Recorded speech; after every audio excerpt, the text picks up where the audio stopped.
یہ ایک قومی المیہ ہے کہ ہم آپس میں لڑے اور دونوں طرف وہ فوج ضائع ہوئی جس سے ہمیں سلطنت اسلامیہ کا تحفظ کرنا تھا اور اسلام کے فروغ کے لیے کفرستان کو اسلام کے پرچم تلے لانا تھا۔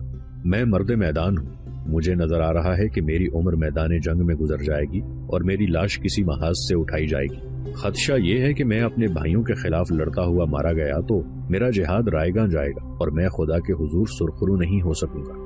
میں اپنی سلطنت کی توسیع نہیں، اسلام کا فروغ چاہتا ہوں۔ مجھے تاج سر پر رکھ کر تخت پر بیٹھنے کی مہلت ہی کب ملے گی؟ مجھے ہندوستان کے بت للکار رہے ہیں۔ راجہ جے پال ہندوستان کی تمام ریاستوں کی فوجوں سے غزنی پر حملے کی تیاریاں کر رہا ہے۔ میں اس کی طرف بڑھتا ہوں تو میرے مسلمان بھائی میری پیٹھ پیچھے وار کرتے ہیں۔ اس لحاظ سے ہندو اور مسلمان ایک ہو گئے ہیں۔ کیا آپ ساسانیوں، تبرانیوں، غوریوں اور الخانیوں کو بتا سکتے ہیں کہ ہم سب ایک امت ہیں؟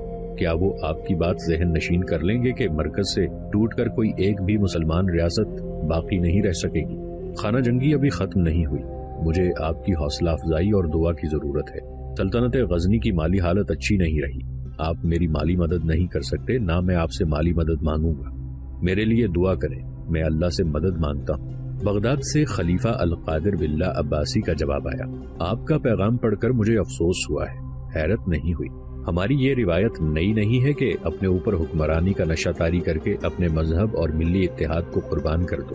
یہ لوگ جو آپس کے خون خرابے کا باعث بنے ہوئے ہیں، اسلام کو اپنی اغراض کے لیے استعمال کر رہے ہیں۔ یہ اپنے بھائیوں کا خون بہانے کے لیے عیسائیوں اور یہودیوں تک سے مدد لیتے ہیں۔ امت رسول اللہ کو اپنی رعایا بنانے کے لیے جھوٹ بول بول کر لوگوں کو ایک دوسرے کے خلاف بھڑکاتے، اکساتے اور خانہ جنگی کے لیے تیار کرتے ہیں۔ یہ ہماری روایت بن گئی ہے اور یہی ہماری تاریخ بنے گی۔ قوم مسلم کے عمرا تخت و تاج کے حصول کی خاطر قوم کو گروہوں میں تقسیم کر کے ایک دوسرے کے خون کا پیاسا بنائے رکھیں گے۔ سلطنت اسلامیہ ریاستوں میں بڑھتی چلی جائے گی، کفار انہیں رونتے رہیں گے، جلتی پر تیل ڈالتے رہیں گے اور سلطنت کو ٹکڑوں میں کاٹتے چلے جائیں گے۔ یہ عمرا اور حکمران سمجھ نہیں سکتے کہ مرکز سے کٹ کر ان کی حالت ویسی ہی ہو رہی ہے جیسی درخت سے ٹوٹی ہوئی شاخوں کی ہوتی ہے۔ انہیں پتا پتا ہو کر بکھر جانا اور سوکھ جانا ہے۔ میں ڈرتا ہوں کہ شاخیں اسی طرح ٹوٹ ٹوٹ کر گرتی رہیں تو اسلام کا درخت سوکھ جائے گا۔ خانہ جنگی کو ہمیشہ کے لیے ختم کرنے کے لیے اگر آپ کو ایک فیصلہ کن خانہ جنگی لڑنا پڑے تو میں آپ کو اس کی اجازت دیتا ہوں۔ شرط یہ ہے کہ آپ کی نیت میں فتور نہ ہو، آپ قوم کو متحد کریں، آپ کا مقصد اسلام کا فروغ ہونا چاہیے۔ ہندوستان کے مسلمان ذلت کی زندگی گزار رہے ہیں اور ہندوؤں کے ڈر سے اور ان کی فریب کاریوں سے بھی اسلام سے دستبردار ہوتے چلے جا رہے ہیں۔ میں آپ کو یہ فرض سونپتا ہوں کہ ہندوستان کے مسلمانوں کی مدد کو پہنچیں، ان کے وقار کا تحفظ کریں، ہندوستان کے بت توڑ کر وہاں اسلامی سلطنت کی بنیاد رکھیں۔ اگر آپ کی نیت صاف ہوئی اور آپ کے دل میں جہاد فی سبیل اللہ کا جذبہ ہوا تو اللہ آپ کی مدد کرے گا۔ سلطانی کے لیے لڑنے والوں کو اگر کامیابی حاصل ہوتی بھی ہے تو وہ عارضی ہوتی ہے، دائمی فتح ان کی ہوتی ہے جو حق پر ہوتے ہیں۔ اس پیغام کے ساتھ خلیفہ نے سلطان محمود کو افغانستان، سیستان اور خراسان کی سلطانی کی سند دے کر اسے یمین الدولہ اور امین الملت کے خطاب عطا کیے۔ مشہور مورخ اور وقائع نگار محمد قاسم فرشتہ لکھتا ہے کہ راجہ جے پال کے دوسرے حملے کو روکنے میں اور اس کے فوراً بعد خانہ جنگی میں سلطان محمود کی فوج کا جہاں جانی نقصان ہوا وہاں مالی نقصان بھی کچھ کم نہ تھا۔ فتح البلاد، سفرنامہ، بو نصر مستقی اور ابو الفضل کی تحریریں شاہد ہیں کہ محمود کے دربار میں مختلف علوم کے جتنے عالم تھے اور جتنی عمدہ فوج محمود کی تھی اور جتنا عمدہ انتظامیہ تھا، اس کی مثال اس وقت تک کوئی اور مسلمان حکمران پیش نہیں کر سکتا تھا۔ مگر فوج اور سول انتظامیہ کے اس اونچے معیار کو برقرار رکھنے پر بہت خرچ اٹھتا تھا۔ ہندوستان میں اور اڑوس پڑوس کے دیگر ممالک میں جو جاسوسی نظام قائم کیا گیا تھا اس کے اخراجات بھی خاصے زیادہ تھے۔ یہی وجہ ہے کہ سلطان محمود کو مالی پریشانیوں نے گھیر لیا۔ انہی دنوں جب سلطان محمود غزنوی ایک طرف خانہ جنگی میں الجھا ہوا تھا، دوسری طرف ہندوستان کا لشکر غزنی پر حملہ کرنے آ رہا تھا۔ تیسری طرف مالی پریشانی اور چوتھی طرف یہ عالم کہ جن سے مالی اور فوجی مدد ملنی چاہیے تھی وہ اس کے دشمن ہو گئے تھے۔ ایک روز اس کے غزنی کے دربار میں دو اجنبی آئے۔ یہ سیستان کے ایک گاؤں کے رہنے والے تھے۔ انہوں نے بتایا کہ ان کے گاؤں کو پانی دور سے ملتا تھا۔ انہوں نے گاؤں سے دور ایک ویرانے میں کنواں کھودنا شروع کر دیا۔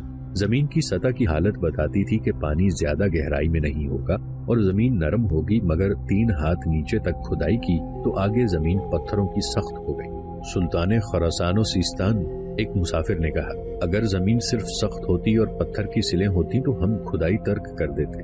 ہم حیران اس پر ہوئے کہ جس نے ہماری کدالوں کو روک لیا ہے وہ چمکتی ہوئی کوئی چیز ہے۔ یہ پتھر نہیں ہو سکتے، پتھروں میں ایسی چمک نہیں ہوتی، یہ کوئی دھات ہے اور یہ کسی پرانے بادشاہ کا مدفون خزانہ ہے۔ کہتے ہیں جہاں مدفون خزانہ ہوتا ہے وہاں جنات اور خزانہ دفن کرنے والوں کی بدروحیں موجود رہتی ہیں۔ ہم یہ عرض لے کر آئے ہیں کہ اگر یہ خزانہ ہی ہے تو یہ بے نقاب ہو چکا ہے۔ گاؤں والوں پر خوف طاری ہے، کوئی بھی خزانے کے قریب نہیں جاتا۔ ہمیں ایک بزرگ نے کہا ہے کہ سلطان کو اطلاع دے دی جائے۔ سلطان محمود اسی وقت ان آدمیوں کے ساتھ اپنے دربار کے 2 عالموں اور فوج کے 2-4 حاکموں کو اس حکم کے ساتھ بھیج دیا کہ جنات اور بدروحوں سے ڈرنے کی بجائے مزید کھدائی کریں اور معلوم کریں کہ یہ کیا ہے۔ کچھ دنوں بعد سلطان محمود کو اطلاع دی گئی کہ یہ مدفون خزانہ نہیں بلکہ سونے کی کان ہے جو سطح زمین سے صرف 4-5 ہاتھ نیچے ہے۔ اس کی کھدائی کی گئی تو محمد قاسم فرشتہ اور گرتیزی کے مطابق خاصے وسیع علاقے میں سونا برآمد ہوا۔ اس کان کی شکل درخت کی سی تھی جیسے درخت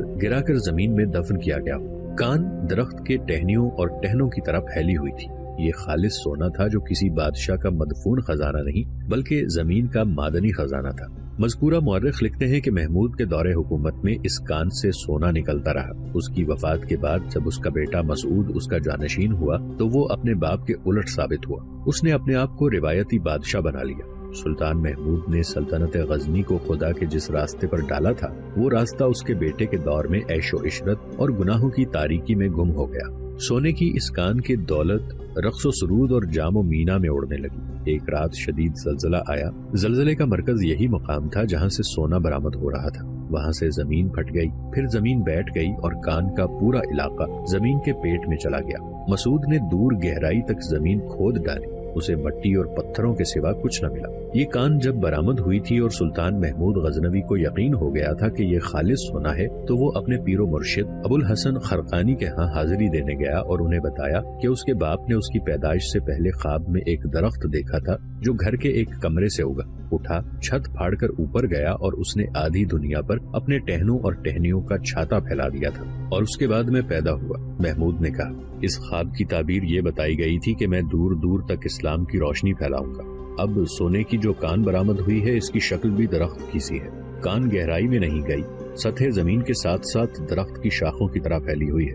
پیر و مرشد مجھے یہ بتائیے کہ یہ خدائے ذوالجلال کا کوئی اشارہ ہے یا کیا ہے؟ جو کچھ زمین میں ہے اور جو کچھ آسمانوں میں ہے اس کا علم خدا کے سوا کسی کو نہیں۔ ابو الحسن خرقانی نے کہا اور جو تمہارے دل میں ہے خدا اس کا بھی علم رکھتا ہے۔ خدا تمہارے متعلق وہ بھی جانتا ہے جو تم خود بھی نہیں جانتے۔ درخت ایک اشارہ ہے جو تمہیں نہیں ہر سلطان اور بادشاہ کو سمجھنا چاہیے۔ خدا ایسے اشارے صرف انہیں دیا کرتا ہے جو اس کے رسول صلی اللہ علیہ وآلہ وسلم کی امت سے ہیں۔ تم نے اگر دل میں خدا اور اس کے رسول کو جگہ دے رکھی ہے تو اس کے اشارے کو سمجھو۔ تم نے خدا کی راہ میں جہاد کیا، تم نے انہیں بھی شکست دی جو مسلمان ہوتے ہوئے دین مسلم سے منحرف ہو گئے اور تخت و تاج کی خاطر حزب اللہ کا خون حزب اللہ کے ہاتھوں بہا دیا۔ تم نے فتح پائی مگر اتنے بدحال ہوئے کہ درہم و دینار کے محتاج ہوئے۔ تم نے کہا کہ صرف اللہ سے مدد مانگوں گا، لہٰذا اللہ نے تمہاری مدد کی، اپنی زمین کا سینہ چیر کر تیری جھولی بھر دی اور سونا درخت کی شکل میں دیا۔ ہر سلطان کو درخت کی مانند ہونا چاہیے، ایسے درخت کی مانند جو دھوپ کے جھلسے ہوئے انسانوں کو ٹھنڈی چھاؤں مہیا کرتا ہے۔ زندگی کے کٹھن سفر کے تھکے ہوئے لوگ درخت کے نیچے آ کر گرتے ہیں اور سستاتے ہیں۔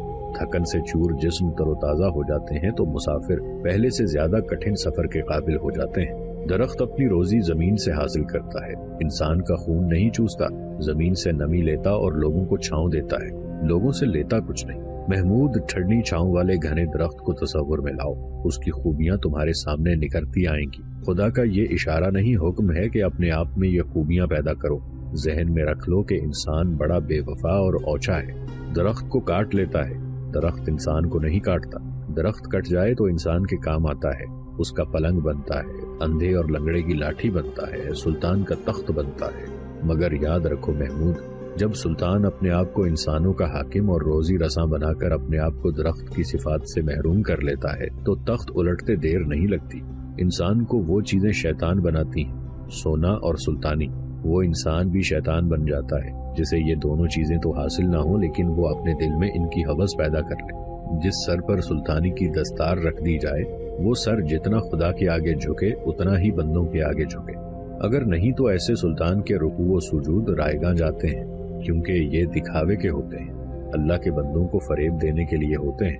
جس نے اللہ کے بندوں کو جسمانی اور روحانی بھوک دی وہ اللہ کے حضور جا کر دوزخ کو روانہ ہوا، جہاں اس کی رعایا کی آہیں اور فریادیں اور رنج و آلام جو سلطان نے دیے وہ سب انگارے بن کر اسے جلاتے رہیں گے، بچھو بن کر اسے ڈستے رہیں گے۔